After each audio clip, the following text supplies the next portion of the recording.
नमस्कार दोस्तों।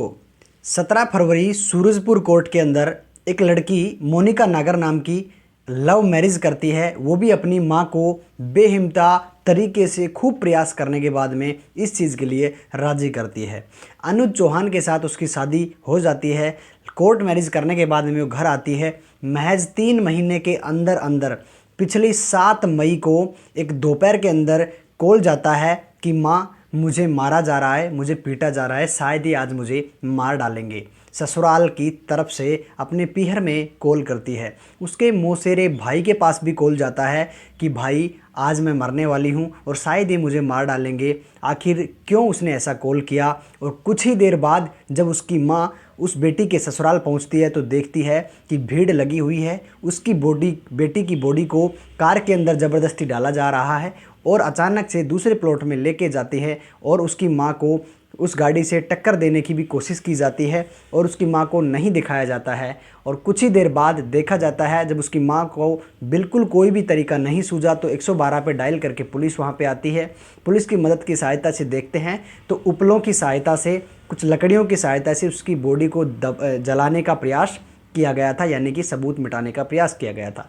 आखिर क्यों ऐसा हुआ मोनिका नागर के साथ? जी हाँ दोस्तों, ग्रेटर नोएडा में रहने वाली म्यू सेक्टर 2 के अंदर मोनिका नागर अपनी मां के साथ जो रहती थी, उसको क्यों लव मैरिज के कारण उसके बाद में मार दिया गया, कारण क्या था? और उसके बाद में एक जो उसका वीडियो वायरल हुआ 6 मिनट 13 सेकंड का, जिसमें उसने पूरा सुसाइड का वीडियो रिकॉर्ड किया था और उसके अंदर जो उसने अपने स्टेटमेंट कहे थे उसके बाद में पूरा का पूरा केस पलट जाता है। मैं आपको पूरी डिटेल्स इस कहानी की देने वाला हूं। आखिर क्यों तो उसने वो लव मैरिज किया और उस लव मैरिज करने के पीछे सामने वाला यानी लड़के का पक्ष का क्या कारण था? क्या कोई करोड़ों की संपत्ति का लालच था? और उसके बाद में उन्होंने क्यों उसको मार डाला? स्टेप बाय स्टेप चलिए इस कहानी को समझते हैं। नमस्कार दोस्तों, मेरा नाम उमाशंकर है। मैं ऐसी कहानी आपके लिए सुनाता रहता हूँ। ये कहानी सच्ची है, कोई फिल्मों की कहानी नहीं है, इसलिए आप इस चैनल को सब्सक्राइब करें क्योंकि यहाँ पे फैक्ट चीज़ें आपको मिलती हैं। आप हमारी ये वीडियो कहाँ से देख रहे हैं? अपने नाम और गाँव का नाम बता सकते हैं। आपकी सबसे फेवरेट जगह कौन सी है जहाँ आप घूमना चाहते हैं? कमेंट बॉक्स में टाइप करें, ये आज का आपका वर्क है। दोस्तों एक कहानी है ग्रेटर नोएडा की, घोड़ी बछेड़ा गाँव की है, जिसके अंदर अनुज चौहान रहा करता था। और वहीं पे ग्रेटर नोएडा में सेक्टर 2 म्यू 2 सेक्टर में ये रहती थी मोनिका नागर अपने माँ के साथ। मोनिका नागर वहाँ पे रहती थी, किंतु इसका रिलेशनशिप काफ़ी सालों से था, काफ़ी दिनों से था इस अनुज चौहान के साथ। रिलेशनशिप काफ़ी दिन का होने के बाद में दोनों को लगता है कि अब हमें शादी कर लेनी चाहिए।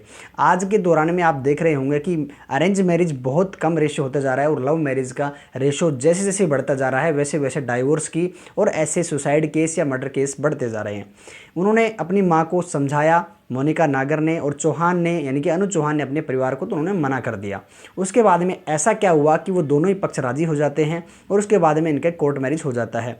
बात है 17 फरवरी 2026 की, सूरजपुर कोर्ट के अंदर, वहीं ग्रेटर नोएडा के अंदर जो कोर्ट लगता है उसके अंदर इन्होंने शादी की, लव मैरिज हो जाती है।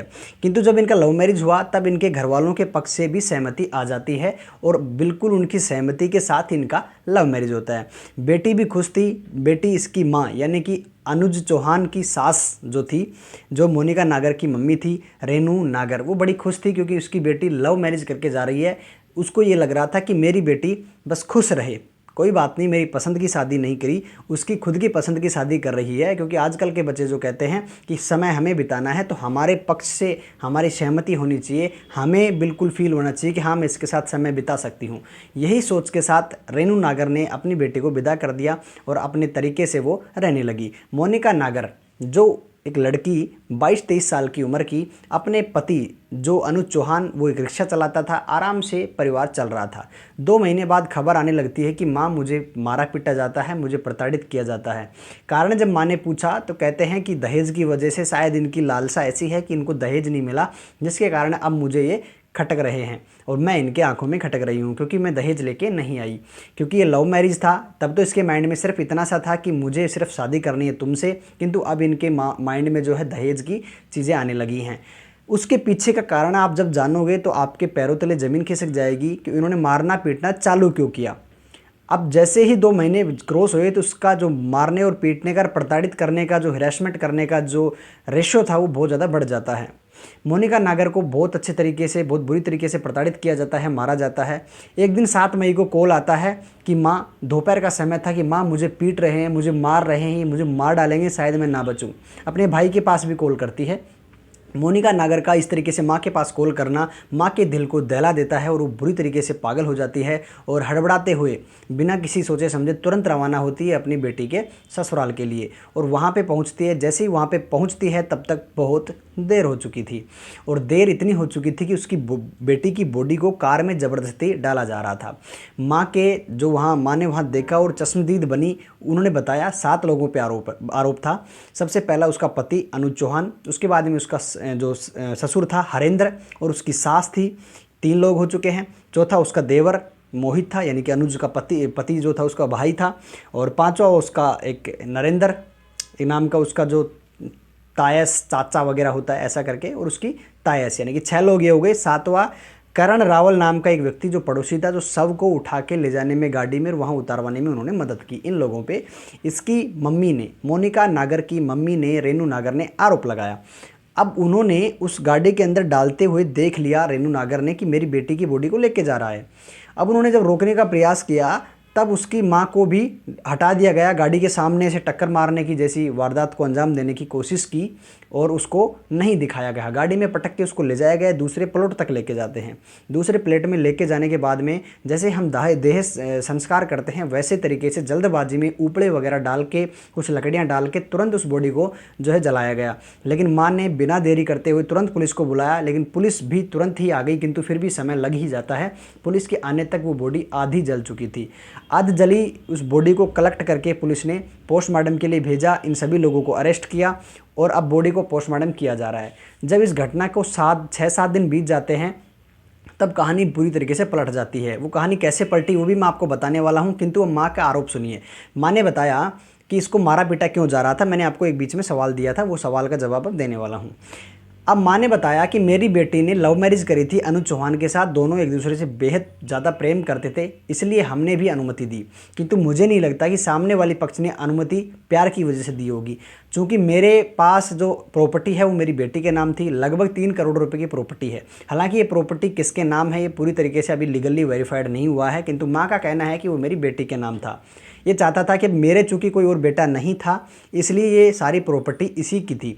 और ये प्रॉपर्टी ये चाहते थे कि इस लड़की के नाम की जो प्रॉपर्टी है ये पति के नाम चली जाए, यानी अनुज चौहान खुद के नाम करा ले और सारी को हड़प जाएं। इस तरीका की इनकी मानसिकता थी। और हो सकता है कि ये शादी भी उन्होंने इस प्रॉपर्टी को देख के ही बाद में सहमति दी होगी, फिर जाके इन्होंने कोर्ट मैरिज करी होगी। तो इनका ये जो है इनडायरेक्ट क्लेम है, तो ये हो भी सकता है कि ऐसे उनके माइंड में तब रहा होगा। चूँकि एक बायस था, उनके एक थॉट था, वो हो सकता है। और ये शंका भी जायज़ है, क्योंकि उसके बाद में इन्होंने प्रॉपर्टी के नाम से ही झगड़ा शुरू किया, तो वो सीधा सीधा नज़र आता है। बाद में उन्होंने जब इस प्रॉपर्टी को नाम कराने की डिमांड रखी तो लड़की मना करती है, और जैसे जैसे इनकी मना करने की फ्रिक्वेंसी बढ़ती है तब इन्होंने मारना पीटना और प्रताड़ित करना शुरू कर दिया। और धीरे धीरे करके उन्होंने इतना मारा पीटा कि उसके बाद में उसने कहा, इसकी मां ने, कि इन्होंने ही मेरी बेटी को मारा है, मुझे न्याय चाहिए। उसके मौसेरे भाई का भी प्रेजेंट वहाँ पे होता है और वो कहता है कि मेरे पास भी मेरी बहन ने कॉल किया था, मैं उसका मौसेरा भाई हूँ। उसने मुझे बताया कि भैया मुझे मार रहे हैं, शायद ये मुझे आज मार देंगे। मेरी जो चाची है यानी कि रेनू नागर, वो वहाँ पे पहुँची, तब तक वो उस बॉडी को लेके जा चुके थे, बहुत देर हो चुकी थी। पुलिस ने उनके बयान सुनते ही उनको रिमांड पे लिया और उनसे पूछताछ करती है। किंतु जब इस मामले में इन्वेस्टिगेशन में 6 दिन बीत जाते हैं तो एक वीडियो सामने आती है। उस वीडियो के अंदर आप ये फ़ोटोज़ कुछ देख सकते हैं। इसमें एक चुन्नी है, पीछे फ़ैन है। तो इस वीडियो का रिकॉर्ड 6 मिनट 13 सेकंड का है। उसमें कुछ ने अपने स्टेटमेंट भी दिए थे और उसके बाद में जो उसने जो काम किया वो एक सेल्फ सुसाइड था, खुद की मर्ज़ी से। और उसका स्टेटमेंट ये था कि मेरी मौत का जिम्मेदार कोई भी नहीं है, मैं स्वयं हूँ और मैं किसी पे भी ब्लेम नहीं करना चाहती हूँ और मेरे जाने के बाद में किसी को जिम्मेदार ना माना जाए। उस बेटी का स्टेटमेंट ये था। लेकिन फिर भी अगर वो ऐसा कर रही है तो सबको बचा के जाने के बाद में आखिरकार उसने असली कारण क्यों नहीं बताया, तो फिर उसको कोई परेशानी दिक्कत नहीं थी, उसने सुसाइड क्यों किया।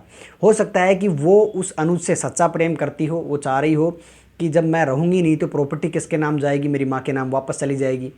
और अगर मेरी प्रॉपर्टी इनके हाथ नहीं लगेगी और मैं मर ही जाऊंगी तो मेरे को प्रताड़ित भी नहीं करेंगे, मेरी माँ के पास प्रॉपर्टी चली जाएगी। ये मैं अपनी तरफ से एक थॉट बता रहा हूँ, किसी के ऊपर ब्लेम नहीं है। उसने सोचा होगा बेचारी ने कि भाई अपनी माँ के पास चली जाएगी और पति को मैं फंसाना नहीं चाहती। हो सकता है बेचारा सच्चा प्रेम करती होगी, इसलिए चाहती है कि बाद में इसकी ज़िंदगी ख़राब ना हो, उसका ये विचार हो सकता है, इसलिए उसने किसी पे ब्लेम नहीं डाला। किंतु माँ का आरोप है, उसके भाई का आरोप है, आगे इन्वेस्टिगेशन जारी है कि आखिरकार उसने क्यों ऐसा किया और ये जो वीडियो 6 दिन बाद ही क्यों आया।